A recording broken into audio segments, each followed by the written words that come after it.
The Bentley Continental GT made a sound no luxury car should ever make, a grinding mechanical death rattle that turned heads in the grocery store parking lot. Victoria Chen sat behind the wheel, knuckles white against the leather, watching steam rise from beneath the hood like a surrender flag. Her phone buzzed with its 14th urgent message in the last hour. The Shanghai deal, the board meeting, the quarterly projections that couldn't wait. None of it mattered if she couldn't get the car to move. She pressed the ignition again. Nothing. The dashboard lit up like a Christmas tree, every warning light competing for attention. Victoria exhaled slowly, that practiced breath her therapist had taught her, the one that was supposed to calm the constant hum of anxiety that had lived in her chest since she'd built her tech empire from nothing. Through the windshield, she watched ordinary people load groceries into ordinary cars. A woman helped her elderly mother into a sedan. A teenager pushed a cart full of bags toward a minivan. Normal Saturday afternoon things. Things Victoria rarely saw from inside her corner office 43 floors above the city. The knock on her window made her jump. A boy stood there, maybe 9 or 10, in a faded Minecraft t-shirt and jeans with grass stains on the knees. His hair stuck up in the back like he'd forgotten to brush it. He gestured for her to roll down the window. Victoria hesitated, then pressed the button. The window descended with a smooth whisper that contrasted sharply with the car's current mechanical rebellion. "Your engine's overheating," the boy said matter-of-factly. "Probably a coolant leak. Could be the radiator hose or maybe the water pump. Hard to tell without looking under the hood." Victoria blinked. "I'm sorry, what?" "Your Bentley. It's broken." He said it the way someone might point out that the sky was blue. "I can fix it. Well, my dad can fix it. He's really good with cars. He can fix anything." That's very kind, but do you need it fixed or not?" The boy tilted his head, genuinely curious. "Because you look pretty stuck." Victoria glanced at her phone again. Another message. Another crisis that somehow always felt both urgent and meaningless. "I've already called roadside assistance. They're sending someone. That'll take forever. Probably 2 hours on a Saturday." The boy shrugged. "My dad could look at it right now. His shop is just down the street. Mason's Auto Repair. The sign's kind of old, but the work is good." Something about the boy's earnest confidence made Victoria pause. Or maybe it was the way he'd assessed her situation without judgment, without recognition of who she was. When was the last time someone had looked at her and seen just a person with a broken car? "Why are you offering to help?" Victoria asked. The boy's expression shifted, becoming somehow older. "Because you need help. And because..." He looked down at his sneakers. "Because if I bring you to the shop, maybe my dad will let me invite you to dinner." "Dinner?" "He never has time for anything except work and me. But if someone interesting came to the shop, someone who needed help maybe." The boy trailed off, then met her eyes with startling directness. "My dad's lonely. He doesn't think I notice, but I do." The honesty gutted her. Victoria saw herself reflected in those words. The work that consumed everything, the isolation dressed up as ambition, the child who noticed what the adult thought was hidden. "What's your name?" Victoria asked quietly. Owen Mason." "I'm Victoria." Owen's eyes widened slightly. "Like Victoria Chen, the tech lady. My dad listens to podcasts about business people sometimes. You're the one who built that cloud storage thing everyone uses." "That's me." "Cool." He said it without the usual reverence or calculation she'd come to expect. Just, "Cool." Then he was back to business. "So, want my dad to look at your car? It's better than sitting here waiting." Victoria looked at the dashboard, at her phone, at this strange boy who'd appeared like something out of a story she'd stopped believing in. The practical part of her brain screamed about efficiency, about the roadside service she'd already paid for, about stranger danger and liability, and a dozen other reasonable concerns. But there was another part, quieter, that recognized something in Owen's eyes, a loneliness that matched her own. "Okay," Victoria heard herself say. "Show me where this shop is." Marcus Mason had grease under his fingernails and an ache in his lower back that wouldn't quit. The Auto 7 Chevy on the lift had fought him for 3 hours, and he'd finally coaxed the transmission into cooperation through sheer stubborn will, and a level of cursing he was glad Owen hadn't been around to hear. He wiped his hands on a rag that had long ago given up being clean and glanced at the clock. 3:15. Owen would be back from the grocery store any minute, probably with more cereal than actual food because Marcus had made the mistake of letting him pick out lunch items. The shop smelled like motor oil and metal, familiar scents that had surrounded Marcus his whole life. His father had opened Mason's Auto Repair 40 years ago, back when this street had been thriving, before the big chains moved in and siphoned off most of the business. Marcus had inherited the place along with its debts, its loyal but dwindling customer base, and its outdated sign that he couldn't afford to replace. But he could fix anything. That skill, at least, his father had given him. The bell above the door chimed. Marcus looked up, expecting Owen with grocery bags. Instead, his son walked in, followed by a woman in a cream-colored suit that probably cost more than Marcus's monthly mortgage payment. She moved carefully, like someone not used to navigating spaces with oil stains on the concrete and tools scattered across workbenches. Dad. Owen's face was lit up with an expression Marcus knew too well. His son had decided something and was now executing whatever plan his quick mind had assembled. This is Victoria. Her Bentley broke down at the grocery store. I told her you could fix it. Marcus shot Owen a look that clearly communicated, "We're going to talk about this later." Then turned to the woman with what he hoped was a professional smile. "Ma'am, I appreciate Owen's enthusiasm, but I'm sure you've got your own service plan for a vehicle like that. Bentley has their own authorized—" "It's overheating," Victoria interrupted. "Your son said it might be a coolant leak, the radiator hose or the water pump." Marcus glanced at Owen, who was trying very hard to look innocent. "He said that, did he?" "I did," Owen confirmed. "And I was right, wasn't I?" "Probably," Marcus admitted. He studied Victoria more carefully. She had the posture of someone used to boardrooms, but her eyes were tired in a way that had nothing to do with sleep. "Where's the car now?" "Still in the parking lot. I wasn't sure if I should try to drive it." "Smart. If it's actually overheating, you could warp the engine block." Marcus sighed, making calculations in his head. His schedule, the tow, the work itself, and the complicated reality that people who drove Bentleys usually expected service he wasn't set up to provide. "Look, I can take a look, but I need to be straight with you. This isn't exactly my usual clientele. If it needs parts, they're going to have to be ordered, and I just need it to work," Victoria said simply. "Can you do that?" Something in her tone made Marcus pause, not demanding, almost pleading, like the car breaking down was the last straw in a day or a life that had been breaking down for a while. "Yeah," Marcus heard himself say, "I can do that." Owen beamed. Victoria sat on an ancient folding chair in the corner of the garage, while Marcus hooked her Bentley up to his tow truck. Owen had appointed himself her guide to the shop, pointing out various tools and explaining their purposes with the enthusiasm of a museum docent. "That's a torque wrench. You have to use it at the right setting or you'll strip the bolts. Dad taught me that. And that's the diagnostic computer. It's kind of old, but Dad says it still reads the important stuff. He's been saving up for a new one." Victoria watched Marcus work.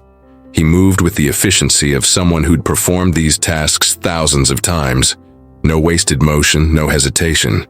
When he'd introduced himself, really introduced himself, not just the reflexive customer service greeting, she'd noticed the calluses on his hands, the permanent stain of his trade worked into his skin.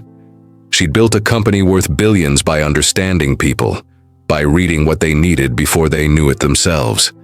Marcus Mason needed about a dozen things, most of them financial, but he carried himself with a pride that wouldn't accept charity. "Your dad's very good at this," Victoria said to Owen. "He's the best, he can fix anything."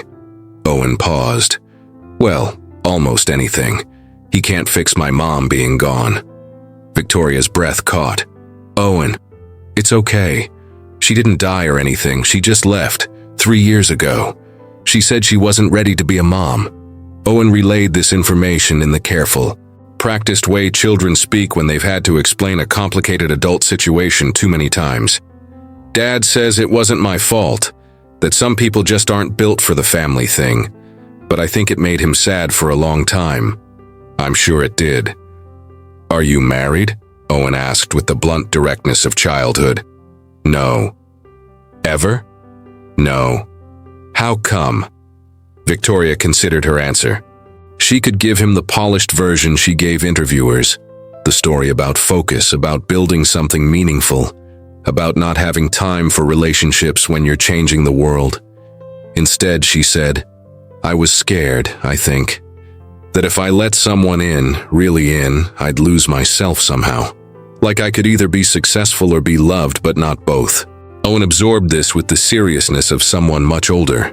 That's dumb. Victoria laughed, surprised by the genuine sound. You're right, it is pretty dumb. Marcus returned then, wiping his hands. Got her loaded up? I'll pull her into the bay, get her on the lift. Should be able to tell you what we're looking at in about 30 minutes. Thank you. Victoria stood, suddenly aware of how out of place she was in her designer suit among the tools and machinery.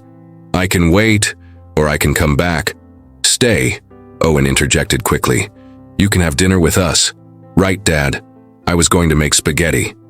Marcus shot his son another look, this one carrying layers of conversation they'd clearly have later.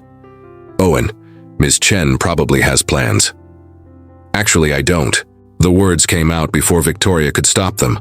And I'm starving. I never made it into the grocery store. See?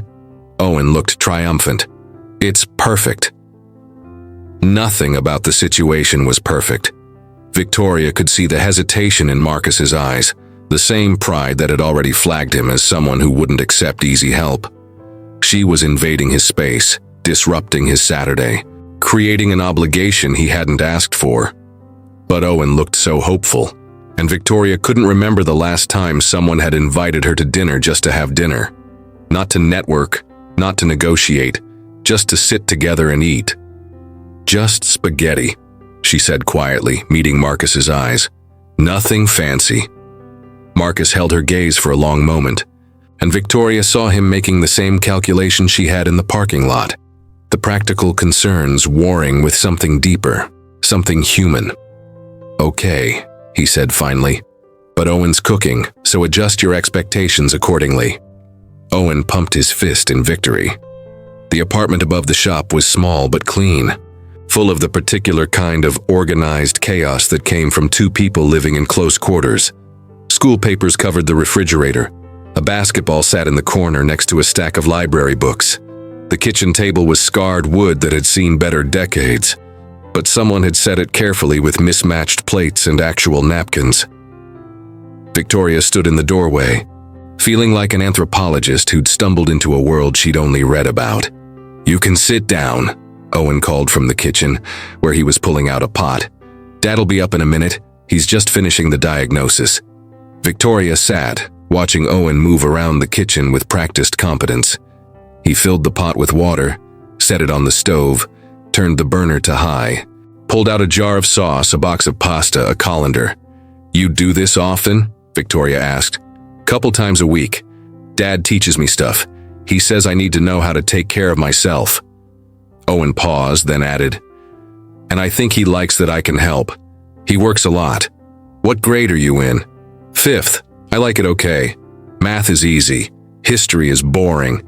I want to take shop class when I get to middle school, but the school doesn't have the money for it anymore. Owen spoke while measuring pasta into the now boiling water. Do you like your job? The question, asked so casually while he stirred noodles, landed harder than it should have. Yes, most of the time. But not all the time? Not all the time, Victoria admitted. How come you still do it if you don't like it all the time? Because I built it. Because thousands of people depend on it for their jobs. Because stopping feels impossible. She stopped, startled by her own honesty. Owen considered this while draining the pasta. My dad says sometimes the things we build can end up building us instead, like we get trapped by the stuff we made. Marcus appeared in the doorway then, still in his work shirt but with the grease wiped from his hands. "Owen, stop interrogating our guest." "I'm not interrogating, I'm making conversation." Owen carried the pasta to the table with impressive steadiness. "That's what you're supposed to do at dinner." Marcus met Victoria's eyes with an apologetic expression, but she shook her head slightly. "It's fine. He's a good conversationalist." They sat. Owen served the spaghetti with the sauce he'd heated, and for a moment no one spoke, just the quiet sounds of a simple meal being shared. "The coolant reservoir is cracked," Marcus said finally. "That's your main leak. But while I had her up there, I spotted a few other issues. The serpentine belt is wearing thin, should be replaced soon. Your brake pads are at about 30%. Nothing urgent, but maintenance that should happen." "Can you do it?" "The reservoir, yes. I can have the part by Monday, have you back on the road by Tuesday. The belt and brakes, I'd recommend getting those done at the same time. We're talking maybe $1,200 total." Victoria had paid more than that for the shoes she was wearing. But she understood the math Marcus wasn't saying. That $1,200 mattered to him, that quoting her a fair price meant trusting she wouldn't take advantage. "Do it all," she said. "Whatever it needs." Marcus nodded slowly. "I'll write you up an estimate tomorrow, get your approval before we—" "I don't need an estimate, I trust you." The words hung in the air. Owen looked between them, his young face showing the careful hope of a child who'd learned not to expect too much. "This is really good spaghetti," Victoria said, breaking the moment. Owen grinned. "Thanks. The secret is putting a little sugar in the sauce. Dad taught me that." They ate. They talked. Owen asked questions and Marcus occasionally redirected them, but mostly they let the conversation flow naturally. School, work, the neighborhood. Nothing too deep, but nothing superficial either. Victoria couldn't remember the last time she'd had a meal like this. Her dinners were usually catered affairs at fundraisers, or room service in hotel rooms between flights, or skipped entirely in favor of work that always seemed urgent. This was different.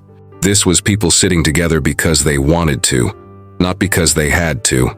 When Owen got up to clear the plates, insisting Victoria stay seated because she was the guest, Marcus leaned back in his chair. "I'm sorry about my son," he said quietly. "He's got an agenda tonight." "What agenda?" "He's trying to set us up." Marcus said it matter-of-factly, without embarrassment. "He's been on this kick lately. Decided I need to meet someone. Read it in some book from school about different kinds of families." Victoria felt heat rise in her cheeks. "Oh.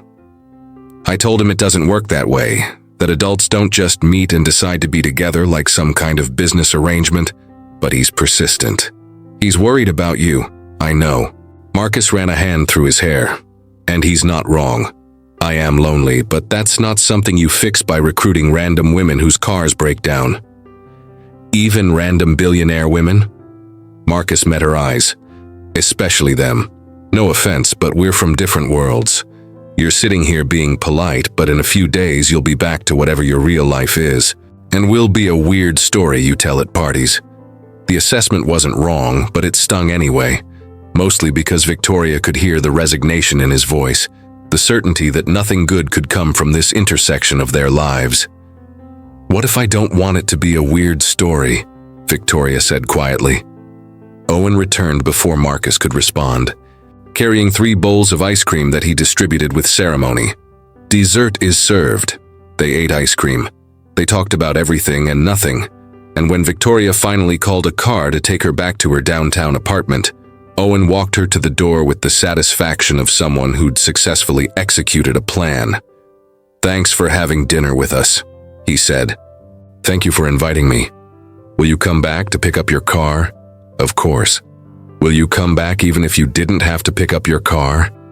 Victoria looked at this boy who'd somehow seen through her expensive suit to the loneliness underneath.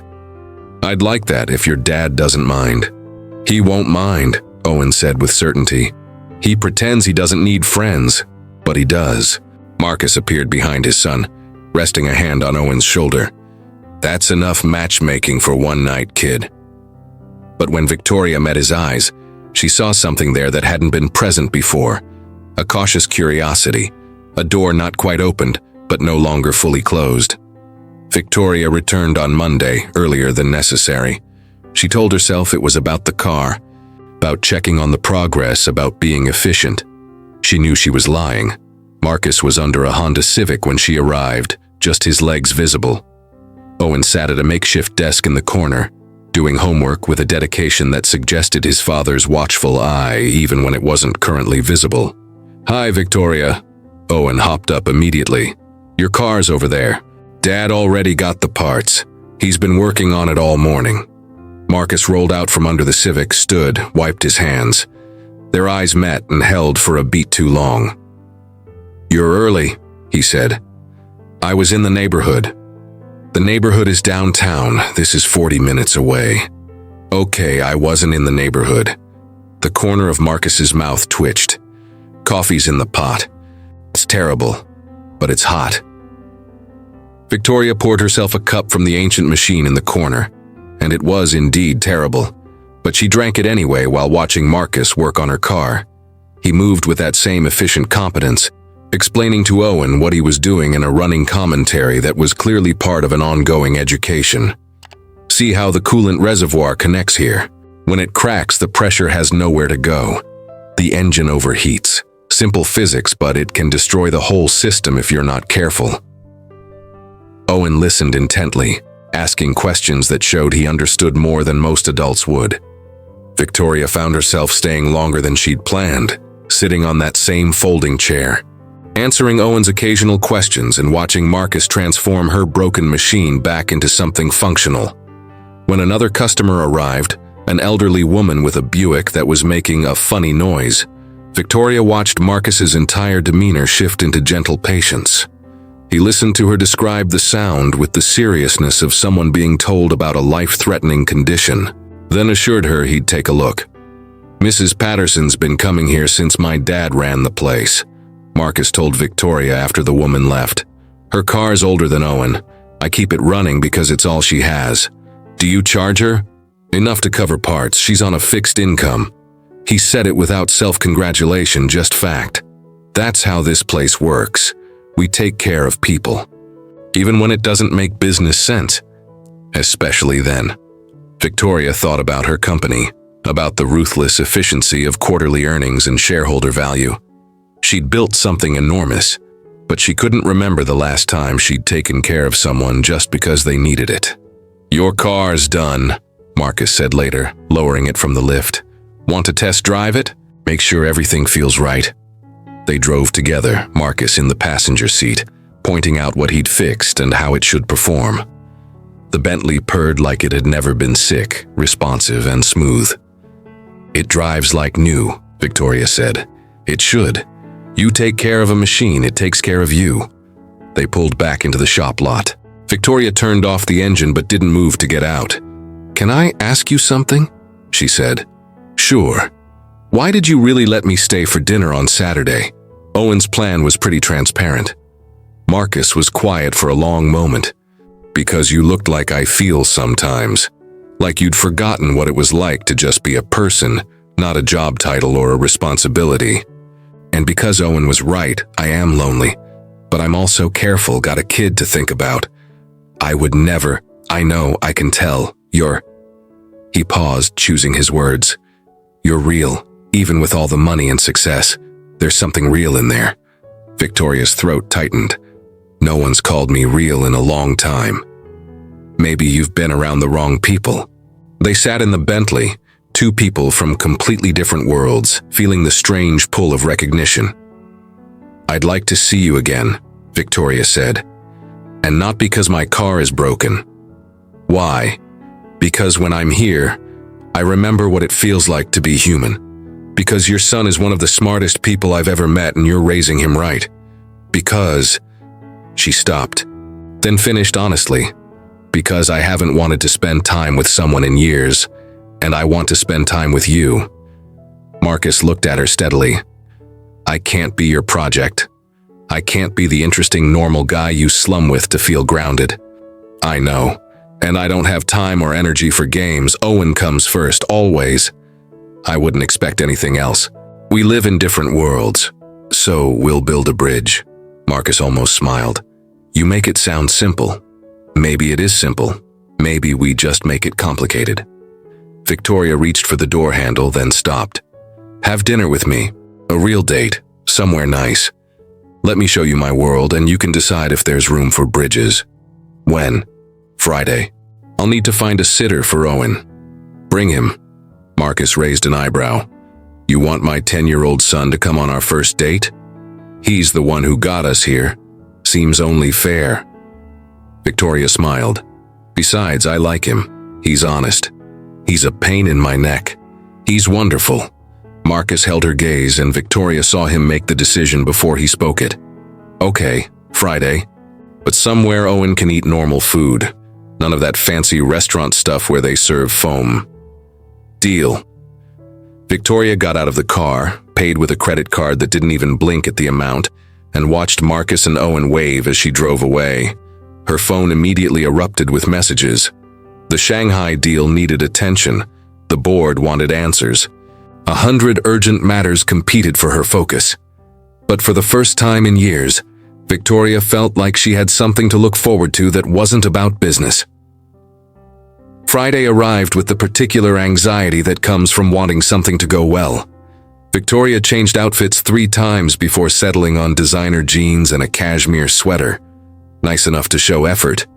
Casual enough not to intimidate. She'd chosen a restaurant carefully. Upscale enough to show she was taking this seriously, but with a menu that included burgers and pasta alongside the more adventurous options. A place where Owen wouldn't feel out of place. Marcus arrived with his son exactly on time, and Victoria's breath caught slightly. He'd dressed up, pressed khakis, a button-down shirt. Nervous hands that kept checking his pockets like he might have forgotten something. Owen wore what was clearly his Sunday best, his hair actually combed, looking around the restaurant with wide eyes. This place is fancy, Owen whispered. It's nice, Victoria corrected gently. You belong here as much as anyone. They were seated at a booth in the corner, the kind of semi-private spot that made conversation easy. Marcus looked at the menu with the subtle tension of someone calculating costs, and Victoria made a mental note to handle the bill discreetly. Order whatever you want, she said. I'm serious. If you want 3 desserts, get 3 desserts. Owen's eyes lit up, and Marcus shot her a look that clearly said, You're going to pay for this later. They ordered. They talked. Owen asked questions about Victoria's company with the kind of genuine interest that surprised her, not impressed by the money, but fascinated by how you build something from nothing. So you just had an idea and made it? Owen asked. More or less. Saw a problem. People losing important files when their computers crashed and figured out a solution. But how did you know it would work? I didn't. I just knew it was worth trying. Marcus listened quietly, occasionally adding to the conversation but mostly watching the interaction between Victoria and his son. She could feel his assessment, the protective father evaluating whether this woman was safe to let into their lives. The food arrived. They ate. And then, midway through the meal, Owen put down his fork with the deliberate motion of someone about to say something important. Victoria, can I ask you something serious? Of course. Are you going to be like my mom? The question landed like a stone in water, ripples of tension spreading across the table. Marcus tensed immediately. Owen. No, it's okay, Victoria said quietly. She met Owen's eyes, saw the real question beneath the words. What do you mean? My mom said she wanted to be part of our family, but then she left because it was too hard, because she had other stuff that was more important. Owen spoke carefully, like he'd thought about this a lot. You have important stuff too, more important than us, probably. So are you just going to leave when it gets hard? Victoria felt the full weight of the question. Marcus was watching her now with an intensity that made her skin prickle. This was the real test, the moment where she could either be honest or lose them both. I don't know, she said finally. Owen's face fell slightly, and Marcus's jaw tightened. But I want to try, Victoria continued. I want to show up. I want to see where this goes. Not because I need a project or because I'm bored with my real life. Because when I'm with you and your dad, I feel like I'm becoming someone better, someone more real. But what if your work gets busy? Owen pressed.